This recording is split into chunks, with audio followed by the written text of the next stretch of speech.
Presentamos al doctor Adolfo León Oliveros Tascón en su programa Magazine por la Paz.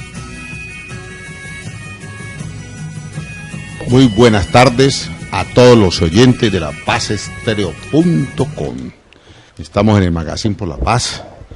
Hoy vamos a hablar de temas muy importantes que han venido aconteciendo en estos últimos días, con el análisis crítico que siempre vamos a estar realizando.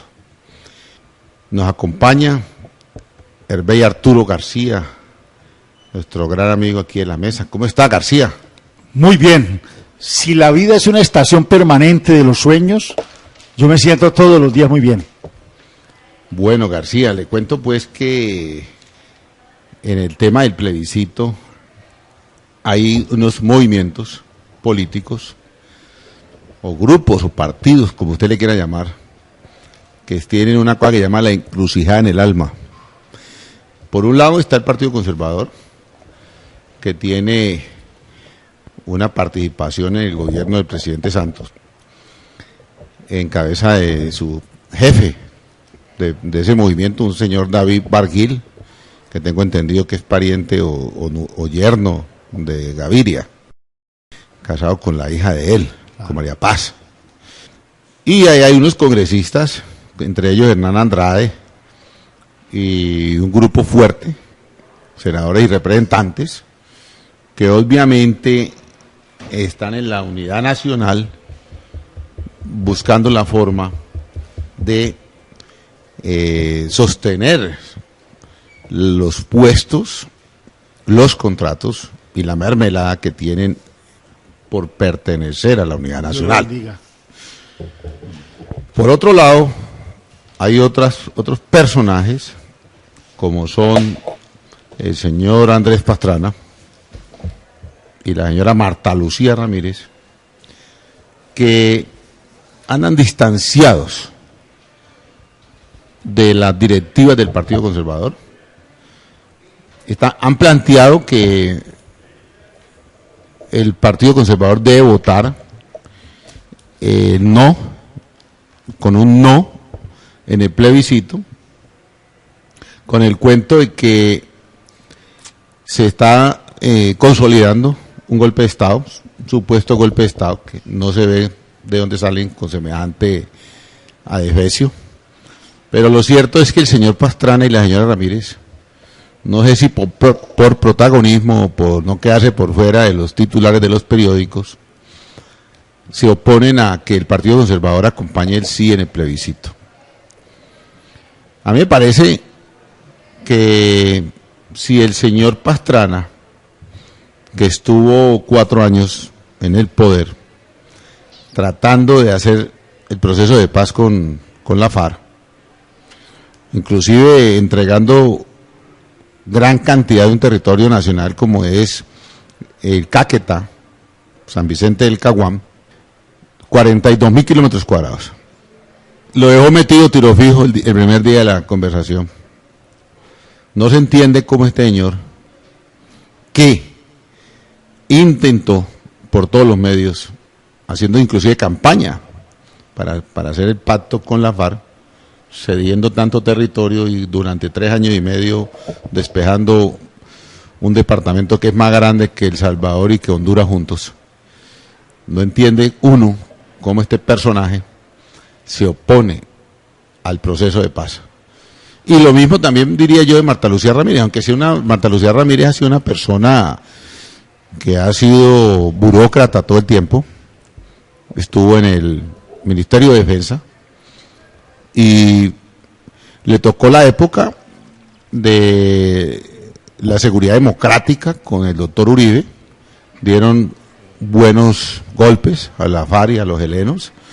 Sin embargo, ella ha sido consciente de que la única forma de acabar el conflicto es por la vía política, no por la vía militar, porque ella, habiendo sido ministra de Defensa, entendió que a pesar de los grandiosos recursos que se invirtieron, billonarios recursos, la modernización de todo el aparato militar y la ampliación del número de militares, con todo y eso, los golpes a la FARC en términos reales fueron insignificantes. Siempre se dijo que la culera estaba viva. De manera que personajes como Ramírez y como Pastrana van en contravía de lo que están planteando los señores del Directorio Nacional Conservador, que pertenecen a la Unidad Nacional. ¿Cómo la ve usted por ahí, García? Andrés Pastrana Arango hizo una coalición en las montañas de la Uribe Meta, en compañía de un amigo personalísimo de él, Víctor G. Ricardo. Este pacto fue definitivo en la elección de Andrés para llegar a la presidencia en el año de 1988. No tiene ninguna autoridad moral, política, de ningún orden, para él proponer el no al plebiscito, porque siempre cohabitó como candidato presidencial, como estadista y como presidente de la República, con todo lo que fue la gran hecatombe que se produjo en los territorios, que son, como usted dijo, inmensos, porque cubren los territorios nacionales, el Meta, el Guaviare, Guainía, Baupés.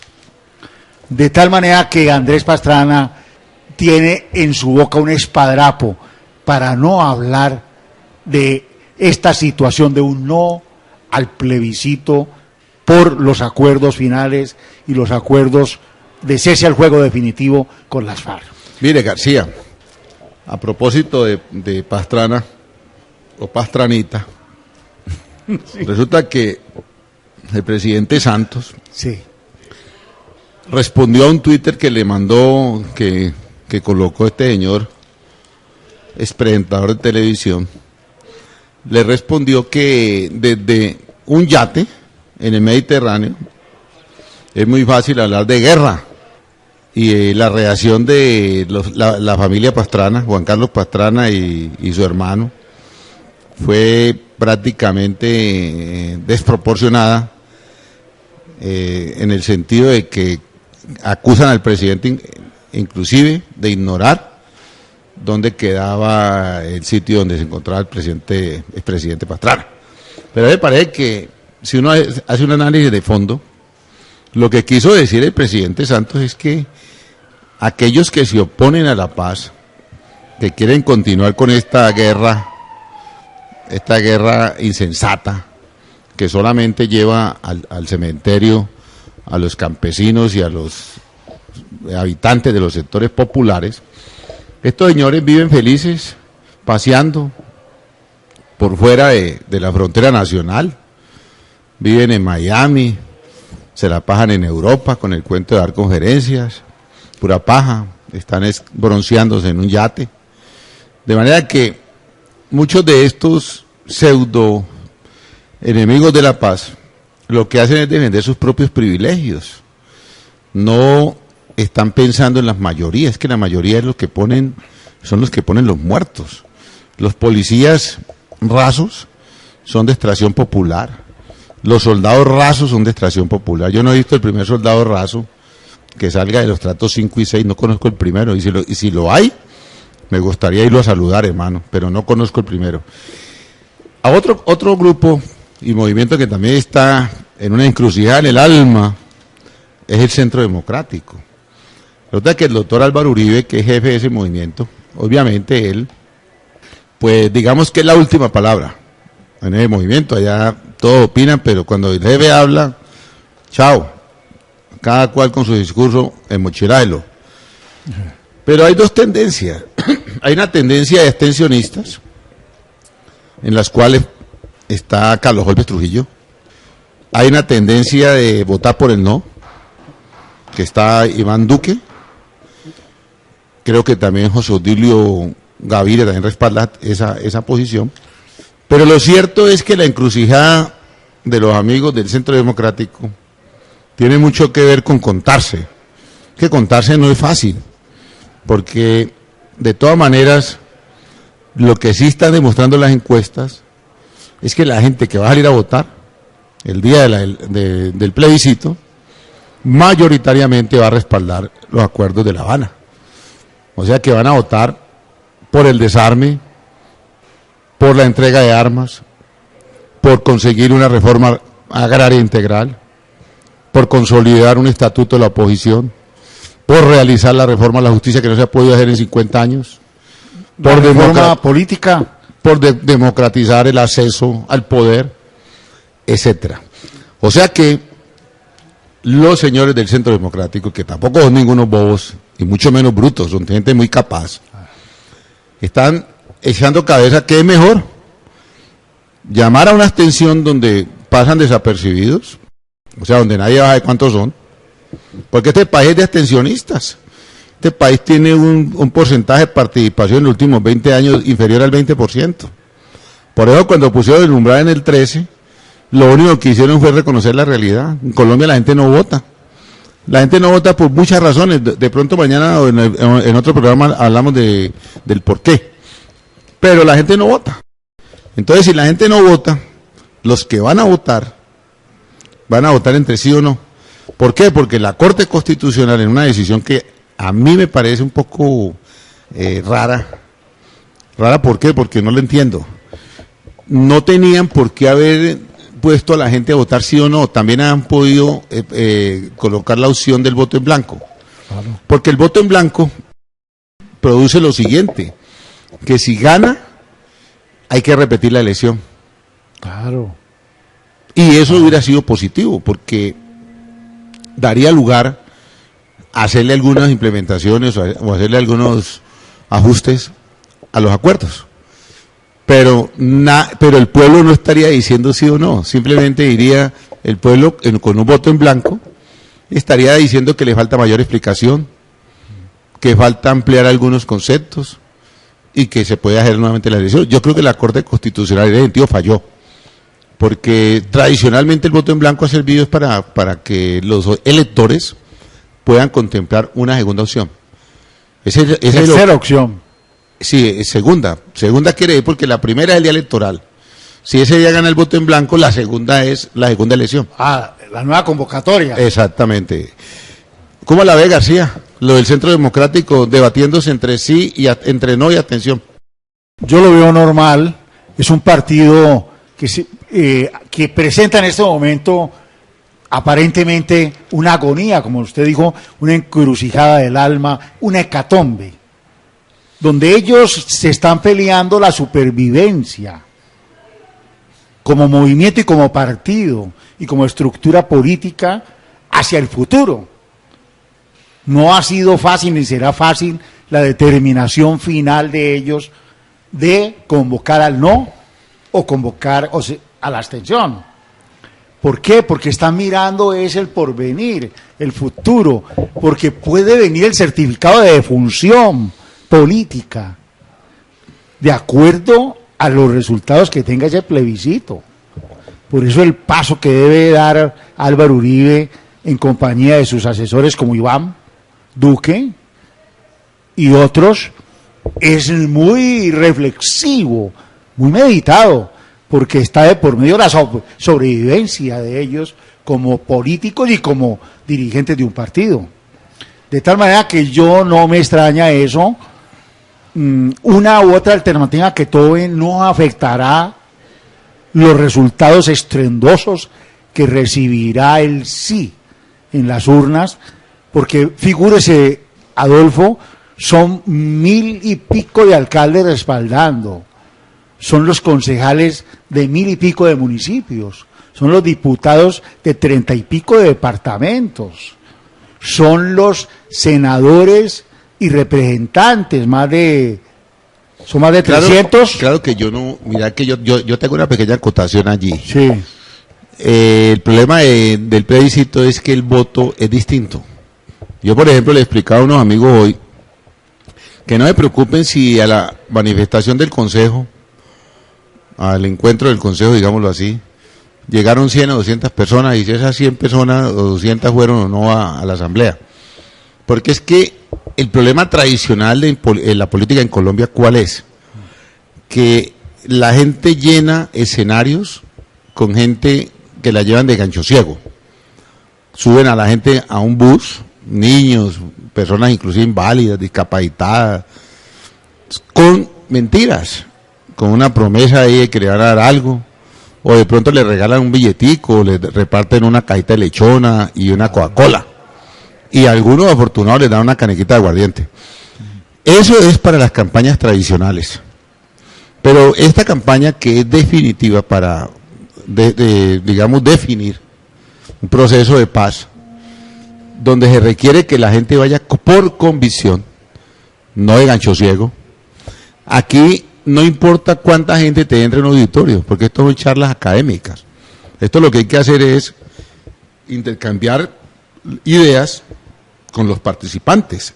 Yo, por ejemplo, ayer no quise ir a esa reunión del consejo, donde estaban allí personas pues muy prestantes, pero la posibilidad de que los asistentes intercambiaran opiniones con los expositores era nula, porque era puro discurso digamos... magistral, pues. No, discursos de políticos lagartos. Por decirte algo, Hernán Andrade. Claro. Lagarto del Huila. Estaba un tal Mauricio Liscano. Crónico lagarto del Huila. Estaba Benedetti. Estaba este señor Roosevelt Rodríguez. Estaba Antonio Navarro, que parece que fue una exposición buena, positiva. Y una cantidad de personas, Carlos Fernando Galán, un tal Pérez, gente con solo conocimientos de tipo político, donde no se permitió el intercambio de ideas, que es lo que caracteriza un encuentro académico, un foro académico. Por eso no fui, porque yo sabía que era para irme a mamar 15, 20 discursos que no producen nada, porque son discursos todos genéricos. Ventijulieros. Tirando a ventijulieros, pero son más genéricos. O sea, es como decir, vote por el plebiscito porque llega la paz, porque se acaba el hambre. Eso no tiene sentido. Entonces lo que hay que hacer con la gente, pequeños talleres, pequeños foros, donde a la gente se le explique desde el más letrado hasta el menos letrado los pasos que se han ido dando para llegar al acuerdo final, los puntos uno por uno. Yo creería que esa labor es la que hay que hacer ahora, porque finalmente, señor García, la gente va a decidir sí o no. Entonces hay que explicarle a los del no y a los del sí, o sea, no hay que creer que porque alguien te diga no hoy, ya no lo vamos a convocar, no, al contrario, vamos a convocar a todo el mundo, porque el tipo que está pensando en un no ahora, puede ser emocionalmente, porque en este momento, los que conocen el texto completo del acuerdo, explicado, y con los conceptos claros, son muy poquitas las personas. Me atrevería a decir que escasamente los negociadores que están en La Habana. El resto de ciudadanos, como usted y como yo, hemos recibido es pura información de periódicos, escritos por periodistas muy de buena fe, pero no son personas pues avesadas en el derecho constitucional, en el derecho administrativo, en el derecho penal, en los derechos humanos, en el derecho penal. Claro.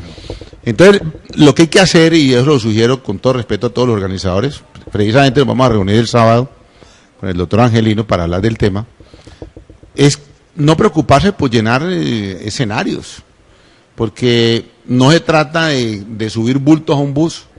Yo, por ejemplo, no justifico que en la reunión del viernes que hicieron en la plazoleta de la Gobernación, hubiéramos visto 100, 200 buses afuera, por todo este sector aquí, inclusive por la calle Séptima, parqueados. Yo digo, pero ¿por qué tengo que invitar gente para subirse un bus, llevarlos como si fuera una manifestación política? No. A mí me parece que los organizadores ahí cometieron un error. Y todavía más cuando se conoció por la radio que muchos de los que fueron eran empleados de Indervalle, que fueron obligados por el subdirector a ir a ese acto. Es que no, lo primero es que no puede haber obligación. La gente tiene que acudir voluntariamente.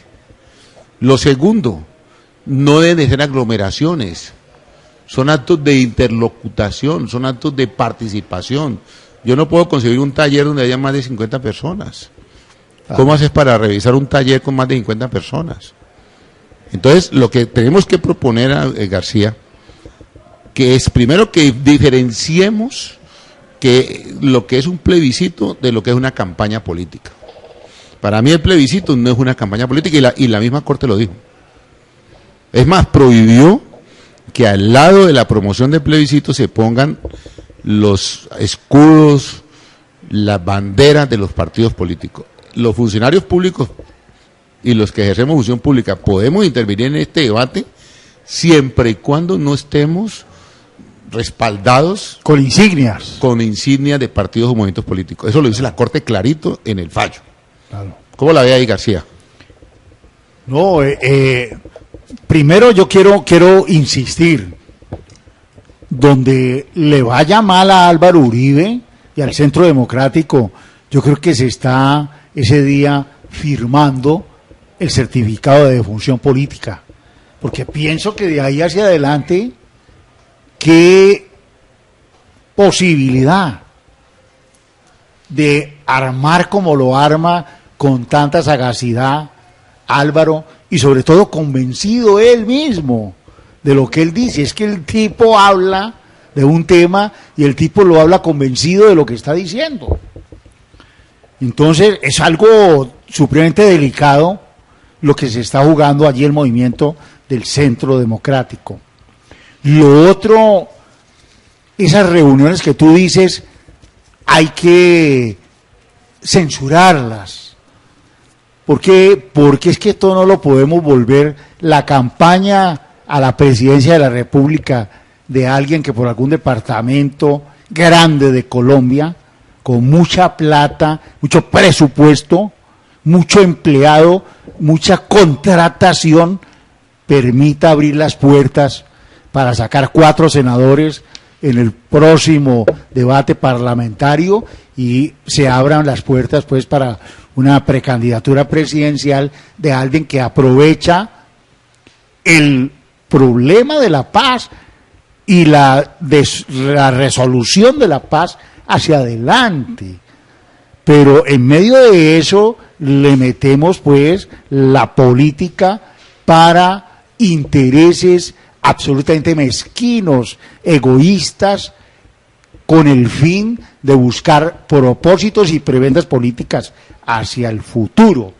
Yo pienso que la pedagogía debe ser, como se está planteando, una pedagogía que debe más que importarnos el número de personas que estén con nosotros en la reunión, sino qué podemos nosotros explicar y qué podemos escuchar de los que están de receptores sobre este acontecimiento histórico de la humanidad y de Colombia. Muy bien, García. Entonces, mire, para cerrar este punto, este tema, y a manera de resumen, fíjese usted que el Partido Conservador tiene la encrucijada en el alma, entre los que quieren el no y los que quieren el sí. El Centro Democrático está, su encrucijada en el alma está entre los que quieren la abstención y los que quieren el no. O sea que viene que hay una diferencia ahí importante, ¿no? Bueno. Pero, perdón, te hago un paréntesis, ¿no? Hernán Andrade ha votado todos los proyectos en el gobierno en los últimos 6 años que han necesitado el gobierno. No, bueno, pero el problema del Partido Conservador es que tiene 2 personajes que parece que no les gusta mucho que los godos estén en la Unidad Nacional, como es esta señora Marta Lucía Ramírez y el señor expresidente Andrés Pastrana. Bueno,